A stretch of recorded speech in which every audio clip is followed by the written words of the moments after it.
I used to go bowling quite often with my friends when I was young. I'm talking like 12, 13. There was a bowling alley down the block from my friends and I, and so we'd go there on weekends. The bowling alley has been closed for years, but when it was open, it was super cheap and affordable, perfect for a bunch of young teenagers who didn't have money of their own. This one weekend, I went with my friends Jacob, Josh, and Mikey to the bowling alley. We always went at night. It was likely around 8 p.m. The bowling alley was always crowded on the weekends, and sometimes we'd see familiar faces. There was this older man who would sometimes be there alone, bowling on the adult side of the bowling alley where alcohol was served.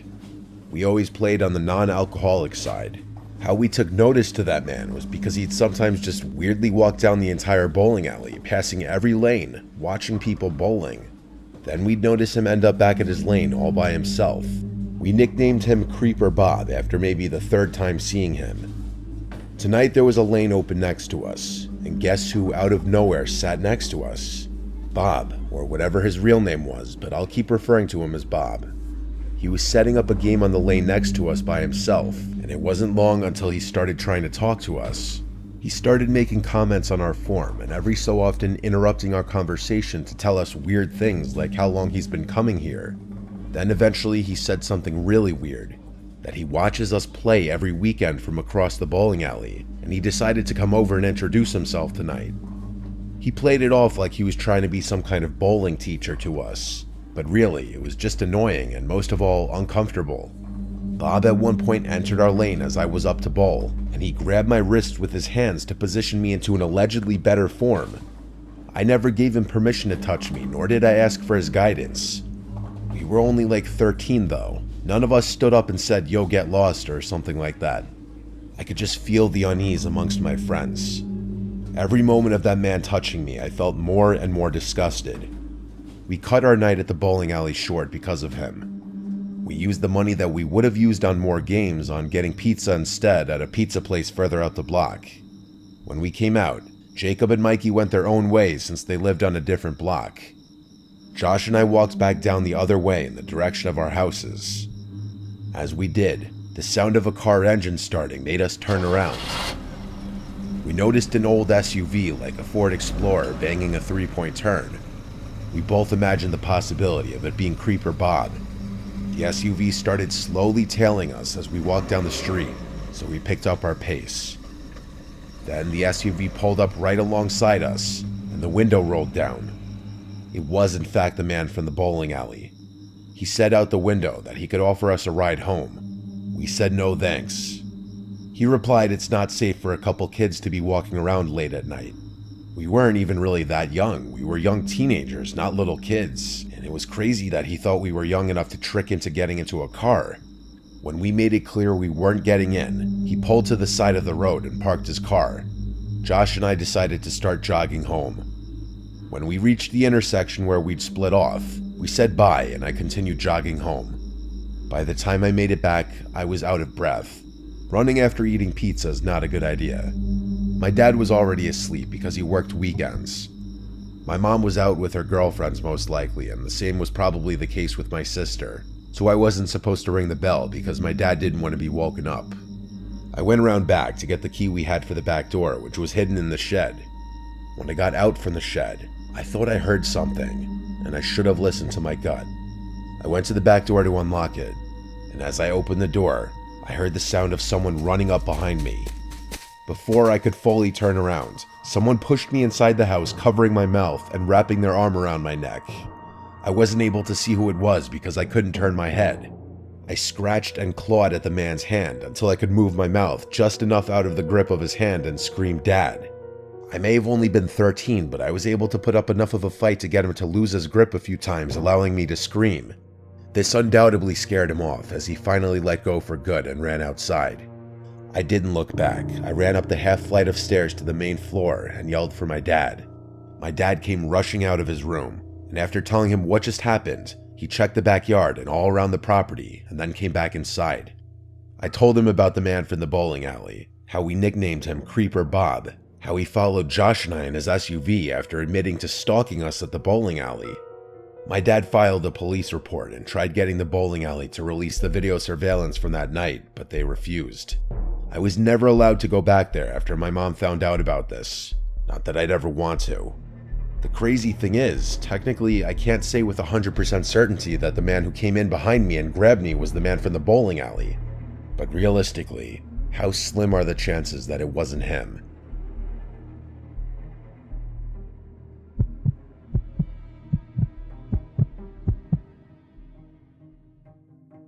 When I was a teenager, my close group of friends were, I guess, what you'd call delinquents.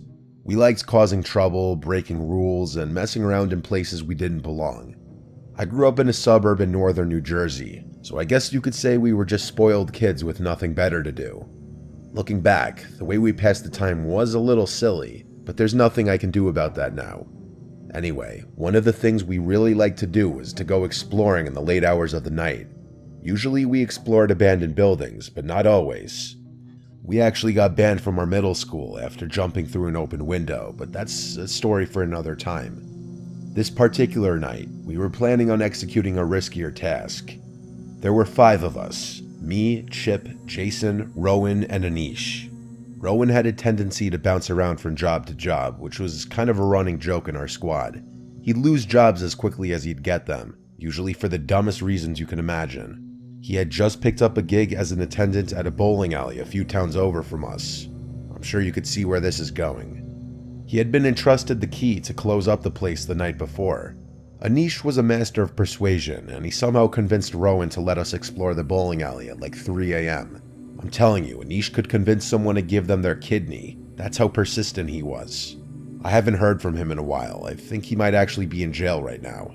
Anyway, the 5 of us agreed to get a little drunk before going. We all had a substantial amount to drink except for Jason, who refused to go anywhere unless he was the one driving. His dad had a really nice BMW, and Jason liked being able to end our links when he got tired. After getting a little buzzed, James drove the 5 of us to the location. I was the heavy drinker of the squad. It's not something I'm proud of, but it's just who I was at that point in my life. Because of this, I usually took things a little less seriously than I should have, especially when it came to dangerous or risky situations. Rowan unlocked the door, and the 5 of us made our way inside. Chip was usually the most cautious, and he kept chiding us to be careful in his hilariously high-pitched voice. Rowan told us we couldn't actually do any bowling right now, which we were all a little upset about. I had the genius idea of doing some makeshift sliding on the lanes as if they were slip-and-slides. Since we were drunk, this was actually pretty fun. The 5 of us soon tired ourselves out and decided we wanted to do some exploring. We asked Rowan if there were any back rooms we could check out, and he told us there were. We made our way into the employee-only area, and Rowan led us to some kind of storage room. We started poking around and flipping things over, just being stupid and careless. We figured Rowan was going to get fired anyway, so we weren't too concerned with messing things up. As we started getting bored, we heard a deafening bump from below us. The 5 of us froze, staring at each other. Jason, the only sober one in the group, asked if the place had a basement. Rowan looked just as shocked as we were, and told that he had no prior knowledge of a potential basement. Anish grinned, eager to continue exploring.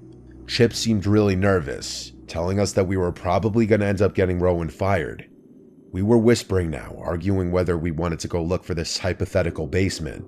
Just then, Jason lifted the edge of a rug nestled in the corner, revealing a hatch. We were shocked. The atmosphere in the room instantly shifted with the realization that the situation was now serious. Even if we had found the way into the basement, the sound we heard was still unexplained. I don't think any of us really wanted to go down there, but Jason made the first move in his classic level-headed style. He flung the latch open and stared down at the old, rusted ladder leading into the darkness. "Screw this," whispered Chip, motioning for us to leave. Jason ignored him and went for the stairs. He pulled out his phone and shined the flashlight into the blackness. Without another word, he descended into the abyss. I could tell Rowan, Anish, and Chip were a little scared, understandably. I still had a lot of liquid confidence, so I decided I'd go next. Anish followed behind me and Rowan brought up the rear. Chip refused to come down with us. The 4 of us pulled out our phone flashlights and began exploring the basement that had been hidden for some reason. It was filled with dust and cardboard boxes, stacked up to the ceiling. There was nothing else down there, or at least that's what we originally thought.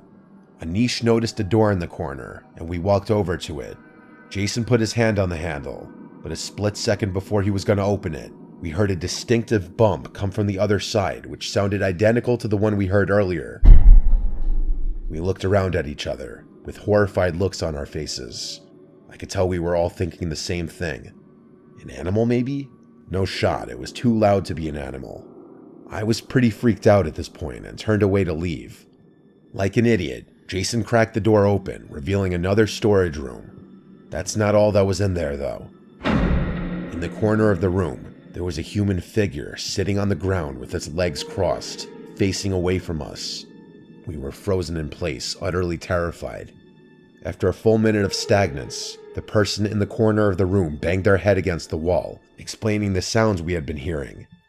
I began tiptoeing to the ladder, careful not to make any noise. The rest of my friends turned around and began doing the same, clearly filled with terror. Just then, Rowan tripped on a piece of junk on the floor and then cursed. The person in the room yelled, and we ran. Jason and I were up the ladder in a split second, with Anish close behind. Chip was leaned over the hatch, concerned with what he was hearing. Anish made it up, and the three of us ran out of the room. We heard Rowan scream, "Get off me," but Anish and Jason were too terrified to turn back. I ran back into the room and saw Chip chucking a metal pipe down the hatch, which was followed by a demonic scream. Rowan scrambled on the ladder and Chip grabbed his wrist, yanking him up. Rowan ran toward me while Chip slammed the hatch shut. The five of us sprinted out of the bowling alley, and Rowan hastily locked the door with trembling hands.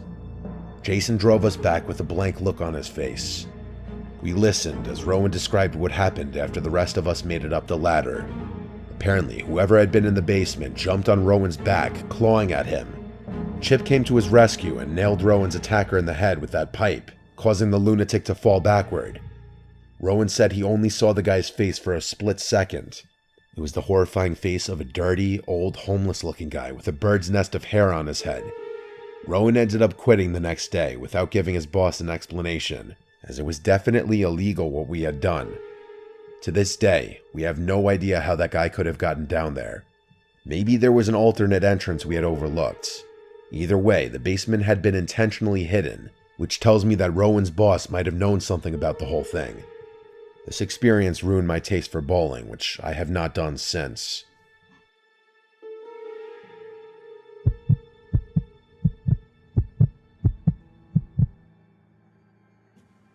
One night, my girlfriend Rebecca and I decided it would be fun to go bowling. We drove to the closest bowling alley and went through the whole process of renting shoes, finding balls, and picking a lane. We both were really bad. Neither of us had been bowling in many years. We paid for an hour of bowling. Rebecca wasn't really enjoying it too much because she kept getting gutter balls. I was doing better than her, but not by much, so I wasn't really able to help her out much. And then to make matters even worse, Rebecca's ex-boyfriend arrived with his group of friends and they started bowling a few lanes down from us.